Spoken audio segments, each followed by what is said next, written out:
Hello my dear student, কেমন আছো? আশা করি সবাই ভালো আছো এবং সুস্থ আছো। আজকে চলে এসেছি আবার একটা নতুন রকমের ভিডিও নিয়ে।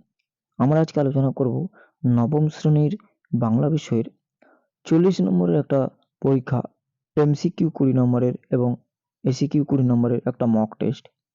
তো এই মক টেস্টে কে কত পাচ্ছ নিজেরা একটু যাচাই করে নাও।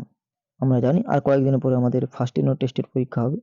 তো এর মুহূর্তে একটু নিজেকে ঝালিয়ে নেওয়া প্রয়োজন। তো চলো বেশি কথা না বলে শুরু করা যাক আজকে নবম শ্রেণীর বাংলা বিষয়ে প্রথম পর্যায়ক্রমিক মূল্যায়নের এই 40টি গুরুত্বপূর্ণ এমসিকিউ এবং এসিকিউ আলোচনা।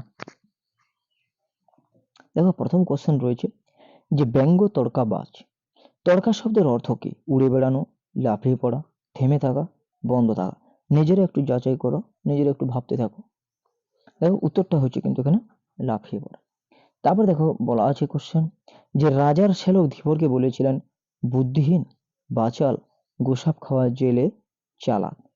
কি হবে অ্যান্সারটা ভাবো, বলে দিচ্ছি, হবে গোসাপ খাওয়া জেলে। এরপরে দেখো 3 নম্বর যে মোহাম্মদ শাহর বাড়িতে এলো একদল চোর, আত্মীয়, কিরবিচ না প্রতিবেশী। কি হবে অ্যান্সারটা করতে থাকো, উত্তরটা হবে কিন্তু একদল আত্মীয়। এরপরে দেখো পরের প্রশ্ন এখানে রয়েছে যে ড্যাশ পাস করার পরেও স্বপ্ন দেখেছি। কোন pass? BA pass, CA pass, MBA না এমএ। অ্যান্সারটা হবে কি করো, অ্যান্সারটা হচ্ছে এমএ। এবার দেখো তৈরি ভরা পণ্য নিয়ে পাড়ি দিতে। এই তৈরি ভরা পণ্য প্রকৃতপক্ষে কি? কবির ঘরের জিনিসপত্র, দুর্মূল্য রত্নালংকার, ব্যবসার সামগ্রী না বাস্তব জীবনের বাইরের স্বপ্ন। এটা অ্যান্সারটা হচ্ছে কিন্তু বাস্তব জীবনের বাইরের স্বপ্ন। এরপরে দেখো কিন্তু পাঠাতে সাহস হয়নি। তোমরা এখন ড্যাশ হয়ে গেছো, যুবক, প্রৌঢ়, বুড়ো না বড়। অ্যান্সারটা হবে বড় হয়ে গেছে। তো পরের প্রশ্ন যে তা তোর জীবিকা বেশ পবিত্র বলতে হয় দেখছি। উদ্ধৃতাংশের বক্তা কে? জানুক, সূচক, রাজসেলক না রাজা। অ্যান্সারটা হবে কিন্তু রাজসেলক। এবারে দেখো করি করো সমান বরিশে জলধারা। করি করো শব্দটির অর্থ কি? হাতির সুর, বাঘের ডাক, ঘোড়ার ডাক না বিড়ালের ডাক। করি করো এটা হবে হাতির সুর। এবার দেখো কলিঙ্গ দেশে কতদিন একটানা বৃষ্টি হয়েছিল? 7 দিন, 5 দিন, 10 দিন, 2 দিন। অ্যান্সারটা করতে থাকো, কি হবে? অ্যান্সারটা হবে কিন্তু 7 দিন। ইলিয়াসের সন্তান বলতে ছিল 2 ছেলে 2 মেয়ে, 2 ছেলে 1 মেয়ে, 1 ছেলে 1 মেয়ে। অ্যান্সার কি হবে? অ্যান্সার হবে 2 ছেলে 1 মেয়ে। এরপরে দেখো শকুন্তলা তার আংটিটি হারিয়ে ফেলেন কোথায়? প্রয়াগ তীর্থে, পুষ্কর তীর্থে, গয়া তীর্থে, শচী তীর্থে।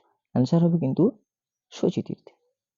এরপরে দেখো ইলিয়াস গল্পে কাকে বাবাই বলা হয়েছে? ইলিয়াসকে, শামসেমাগিকে, মোহাম্মদ শাহকে না মোল্লাকে। কি হবে ভাবো, অ্যান্সারটা কি হবে? উত্তর হবে কিন্তু ইলিয়াসকে। এরপরে প্রশ্ন যে তারার দিকে চেয়ে কবি যার নিশানা করেন, কার দিকে? গন্তব্যের দিকে না দিকের না জীবনের না ভবিষ্যতে। অ্যান্সার হবে দিকের। ইলিয়াসের তখন খুব বুলবুলা। বুলবুলা শব্দটির অর্থ হাঁকডাক, দুর্নাম, দুরাবস্থা না সংকট। অবশ্যই হবে হাঁকডাক। মুহূর্তে আমার ড্যাশ শুকিয়ে গেল, মুখ, গলা, ঠোঁট না জিভ। অ্যান্সার কি হবে? হবে জিভ। নিস্তব্ধ মুহূর্তগুলি কেঁপে ওঠে নদীর ঢেউয়ে, প্রবল বাতাসে। এখানে হচ্ছে এটা তীব্র স্রোতে, তীব্র জলস্রোতে, আর হচ্ছে সাগর গর্জনে। অ্যান্সার হবে কিন্তু সাগর গর্জন। এরপরে দেখো এরপরে রয়েছে যে শকুন্তলার পালক পিতার নাম। মহর্ষি দুর্বাসা, মহর্ষি বিশ্বামিত্র, মহর্ষি কর্ণ, মহর্ষি কাশ্যপ। অ্যান্সার হবে মহর্ষি কর্ণ। পৃথিবীতে যত অঙ্ক ছিল সব যেন ওর ড্যাশ কণ্ঠস্থ, ঠোঁটস্থ, তটস্থ, মুখস্থ। অ্যান্সার হবে মুখস্থ। এরপরে যে অঙ্ক জানে না এখানে তার প্রবেশ নিষেধ। কার দোরগোড়ায় লেখা ছিল কথাটি? অ্যারিস্টটল, প্লেটো, রুশো না সক্রেটিস। অ্যান্সার হবে প্লেটো। এবারে একটি সংবৃত স্বরধ্বনির উদাহরণ হলো হস্যই, ও, এ এবং আ। কোনটা হবে? উত্তর অবশ্যই হবে এখানে হস্যই। নৈকট্য ব্যঞ্জন ধ্বনির উদাহরণ কোনটা হবে? অন্তস্তয়, অর্হ, ম না বর্গজ। অ্যান্সার হবে অন্তস্তয়। এরপর দেখো চণ্ডীর আদেশে নদ নদী কি করে? অ্যান্সারটা ভাবো যে চণ্ডীর আদেশে নদ নদী কি করে। দেখো আমি অ্যান্সারটা এখানে বলে দিচ্ছি যে চণ্ডীর আদেশে নদ নদী যে বিশাল পর্বত সমান সুউচ্চ ঢেউ তুলে নগরের দিকে সব ভাসিয়ে দিতে বয়ে চলে।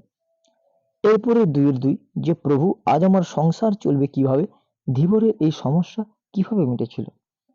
তো মহারাজা খুশি হয়ে আংটির সমপরিমাণ অর্থ ধীবরকে দেওয়ায় ধীবরের সংসার চালানোর সমস্যা কিন্তু মিটে গিয়েছিল।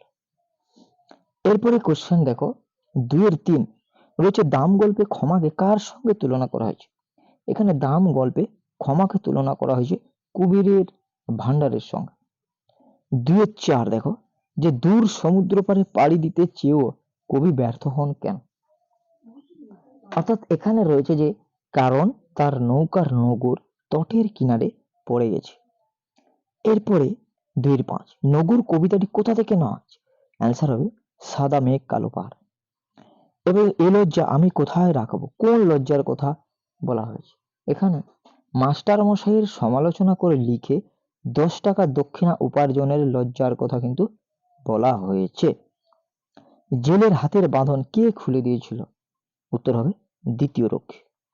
জৈমিনী কে ছিলেন, জৈমিনী হচ্ছেন একজন বাকসিদ্ধ ঋষি, যিনি পূর্ব মীমাংসা গ্রন্থ লিখেছিলেন। আমি একজন জেলে, জেলেটির বাসস্থান কোথায়, জেলেটির বাসস্থান হচ্ছে কিন্তু শক্রাবতারে।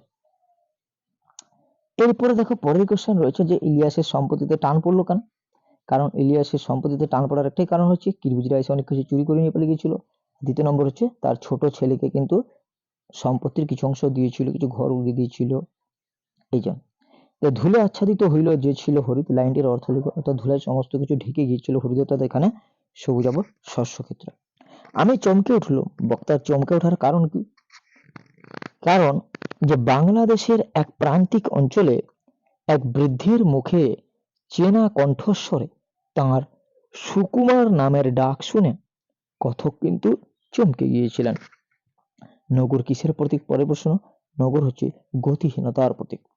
ইলিয়াস কোন জনগোষ্ঠীর মানুষ ছিলেন, অ্যান্সার হবে বাসকি। এরপরে কোশ্চেন দেখো রয়েছে এখানে অষ্ট গজরাজ বলতে কি বোঝো, অর্থাৎ 8টি হাতির নাম এখানে বলা রয়েছে। এই 8টি হাতির নাম কিন্তু তোমাদের লিখতে হবে। 8টি হাতি ঐরাবত, পুণ্ডরিক, বামন, কুমুদ, অঞ্জন, পুষ্পদন্ত, সার্বভৌম এবং সুপ্রতীক। এই 8টি নাম কিন্তু লিখতেই হবে। ইলিয়াস গল্পটি কে তর্জমা করেছেন, মনীন্দ্র দত্ত। মৌলিক স্বরধ্বনি কাকে বলে, উদাহরণ দাও। অর্থাৎ যে সমস্ত স্বরধ্বনিকে কি করা যাবে না, বিশ্লেষণ করা যাবে না, করা যায় না, তাদের বলবো মৌলিক স্বরধ্বনি, যেমন অ, আ, হ্রস্ব ইত্যাদি। আচ্ছা স্বরভক্তির অপর নাম কি, দেখো স্বরভক্তির অপর নাম হচ্ছে এ মধ্যস্বরাগম, বি প্রকর্ষ, আর হচ্ছে পূজা থেকে পুজো কোন ধ্বনির রূপান্তর, এটা হচ্ছে প্রগত স্বরসংহতি। তো ভিডিওটি আজকে এই পর্যন্ত।